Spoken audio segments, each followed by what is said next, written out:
Olá, sejam bem-vindos a mais um vídeo. Hoje eu falo a respeito da obra Angústia, de Graciliano Ramos. Essa obra que pertence à segunda fase do modernismo brasileiro, que é conhecida como Romance de 30. Como se sabe, esse é um momento da literatura brasileira de crítica social, é uma literatura de denúncia. A obra Angústia reúne introspecção e crítica social. Essa obra é narrada em primeira pessoa pelo narrador Luiz da Silva, que é um funcionário público de 35 anos, é um homem perturbado em seus pensamentos.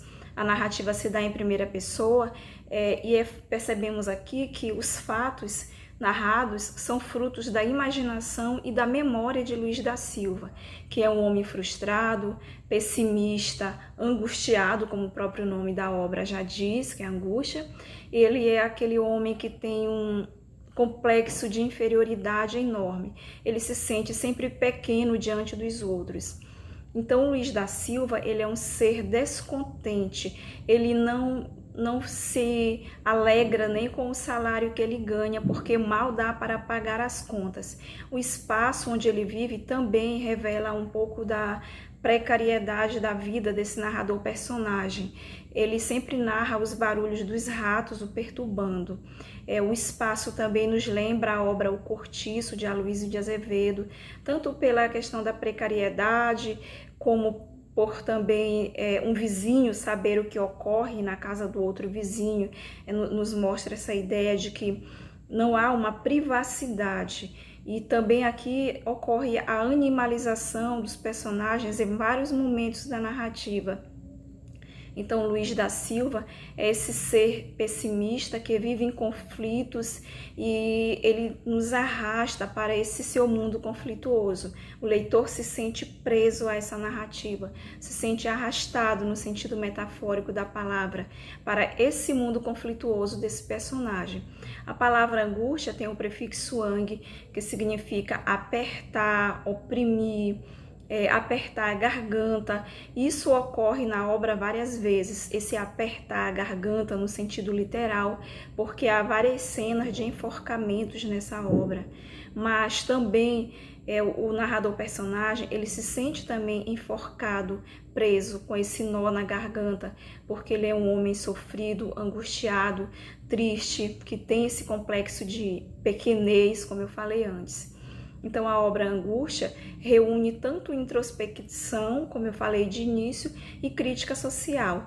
A crítica social não se dá de forma escancarada. Eu vou ler um trecho da página 11, que já percebemos essa crítica social, quando ele fala da questão da redução dos nomes e da decadência do espaço onde ele vivia quando criança. Volto a ser criança, revejo a figura de meu avô, Trajano Pereira de Aquino Cavalcante e Silva, que alcancei velhinho. Os negócios na fazenda andavam mal, e meu pai, reduzido a Camilo Pereira da Silva, ficava dias inteiros manzanzando numa rede armada nos esteios do copiar, cortando a palha de milho para cigarros. E assim por diante. Aqui percebemos a decadência dessa família, a decadência desses senhores, donos de fazenda, aqueles que vinham de um período de escravidão ainda, donos de escravos. Ele fala aqui e nos faz pensar do período pós-abolição.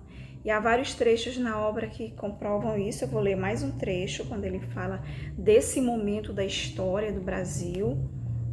Agora Quitéria estava morta, e os filhos dela e os das outras pretas, que depois de 88, fazendo uma referência aqui ao período de abolição, foram viver em ranchos de palha nas ribanceiras do Ipanema, começavam a desacatar os descendentes dos antigos senhores.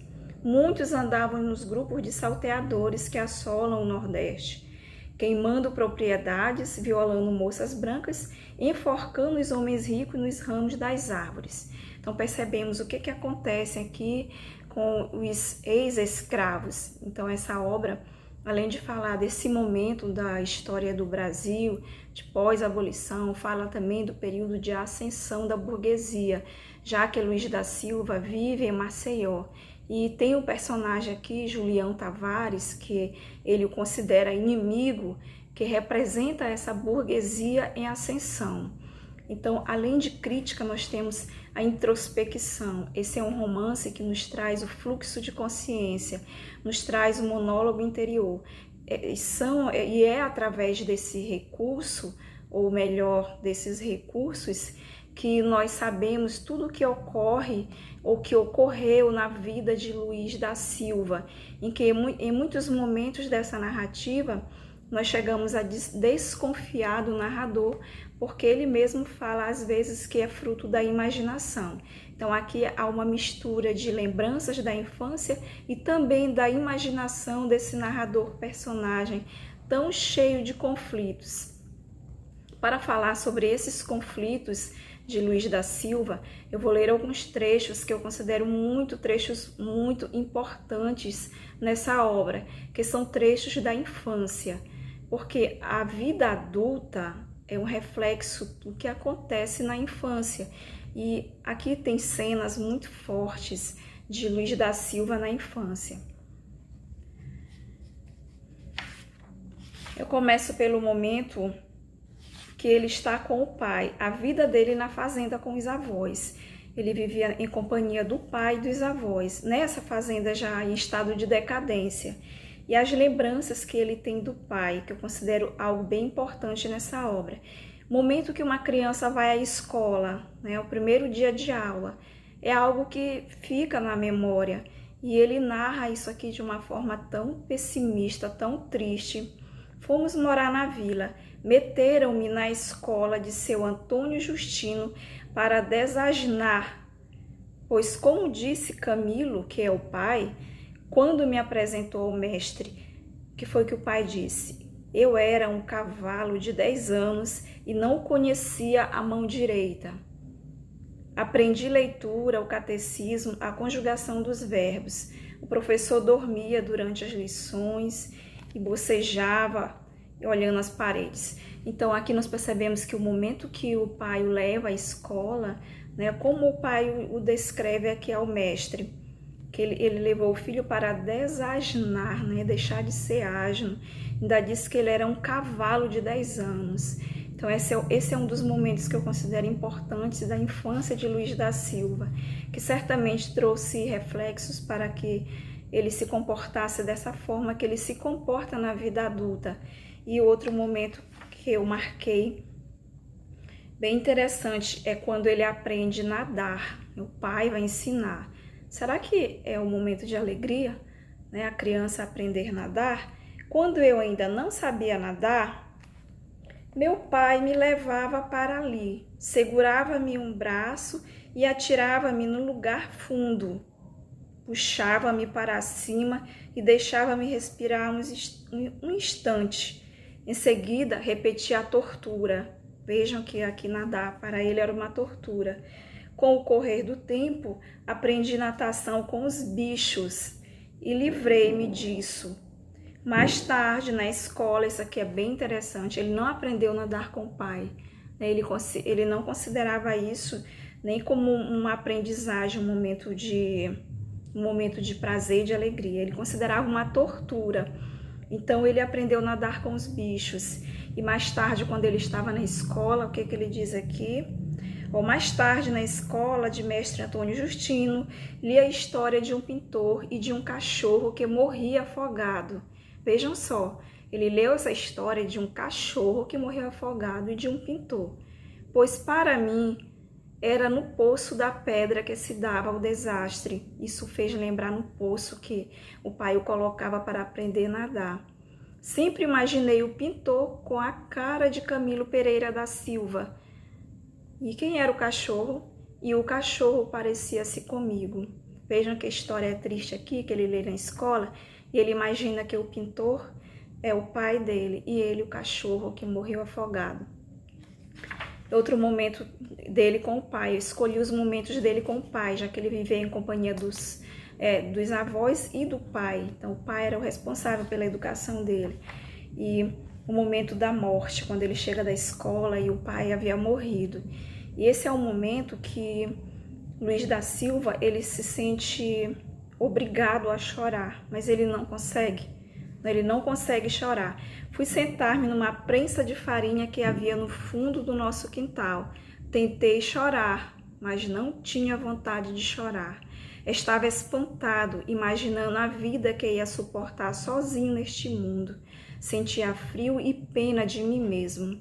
Ele sentia pena de si mesmo e não do pai. Ele não tinha boas lembranças com o pai. Então ele estava preocupado, o que aconteceria com ele agora que ele não tinha mais o pai? Então ele ficou pensando nisso, mas ele não sentia vontade de chorar, ele não se sensibilizou com a morte do pai. Tem outros trechos aqui que eu destaquei. Que ia ser de mim solto no mundo? Era isso que ele ficava pensando.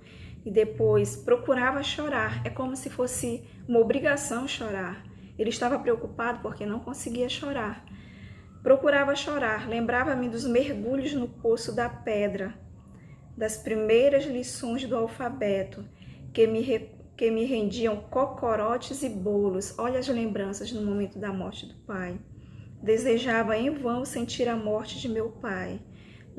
Vejam, ele desejava sentir a morte do pai, mas isso não acontecia, porque ele só lembrava dos castigos. Tudo aquilo era desagradável. Ele lembrava, isto é um cavalo de 10 anos e não conhece a mão direita. No momento que o pai morreu, ele lembrava dessas frases do pai. Então, esses são momentos bem importantes, porque são momentos que marcaram profundamente a infância de Luiz da Silva. E ele se transforma nesse adulto amargo. E quando ele vive em Maceió, em sua vida também decadente, ele é um ser descontente, ele conhece a vizinha. E ele é um ser tão perturbado, ele fica tão apaixonado pela vizinha, ele fica obcecado.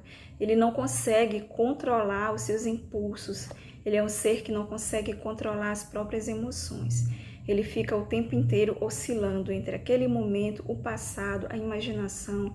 Ele é um ser que, como se diz, metaforicamente, parece que está sempre fora do corpo, está sempre com o pensamento vagando em vários lugares ao mesmo tempo. Isso às vezes torna a narrativa um pouco confusa. Então ele conhece Marina. Quem é Marina? Uma moça vaidosa, mas bem pobre, que não gostava de ajudar a mãe, era ambiciosa, gostava de estar fazendo maquiagem no rosto, era uma moça bonita fisicamente, segundo Luiz da Silva, e ele se apaixonou e queria casar com Marina. Ele ficava escutando ela tomar banho, imaginando os movimentos que ela fazia, porque eles eram vizinhos e o banheiro era como se houvesse só uma parede para separar o banheiro dele do banheiro de Marina.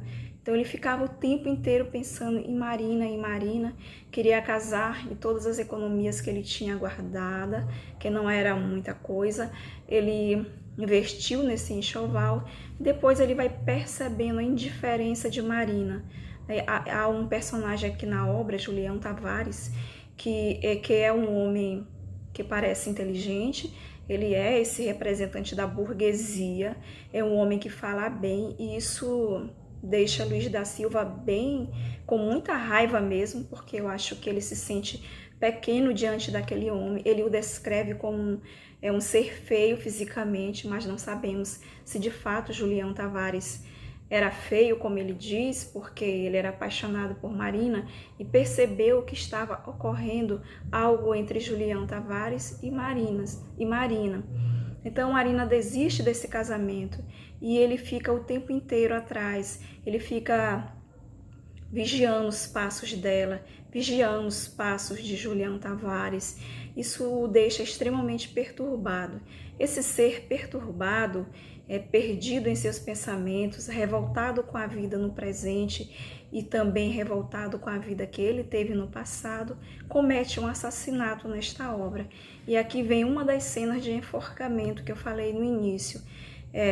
Não vou falar como se deu esse enforcamento, não vou falar quem foi a vítima de Luiz da Silva, mas o que acontece? Ele comete o assassinato e faz com que aquela cena pareça um suicídio. E a frieza com que ele fica pensando nesse momento é algo assustador. Depois ele adoece, há momentos aqui que ele fica delirante e há momentos também que antes dele cometer esse assassinato, ele ganhou uma corda.